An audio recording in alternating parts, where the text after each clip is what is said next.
changing tack for a second, you are the most senior Labour politician in the town, and often over the years we've had prospective parliamentary candidates or former MPs. So when it comes to what Boris Johnson has said today in Parliamentary questions in relation to what's gone on in Downing Street, what's your view?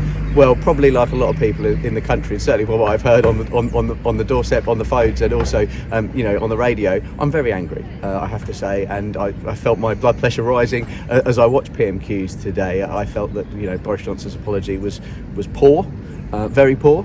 I think his position is becoming more and more untenable. I have to be honest on that. I think when people have not been out to see their loved ones, the people have lost family members and not been out to visit them in hospital.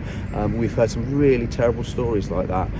For him and people that he's working with clearly flouting those rules and having a party in Downing Street is an absolute disgrace. And as I say, I feel very, very angry. Were you somebody who, likewise, like I did, we went back to May 2020, in May the 20th, and looked at photographs and thought, what message do you think what message does this say to the people of Harlow? Well, and that's the danger as well, of course, Mark. And we spoke before about this briefly, when there was allegations before we saw this new evidence, sort of, with Boris Johnson clearly involved. And the problem is, of course, is that we still have COVID with us. We still have this new variant with us. People do need to be careful. We do need to continue to social distance. We do need to wear masks where possible. And actually, what this is saying to people is, well, he's not doing it. He's supposed to be in a position where he is leading by example, and clearly he's not doing that.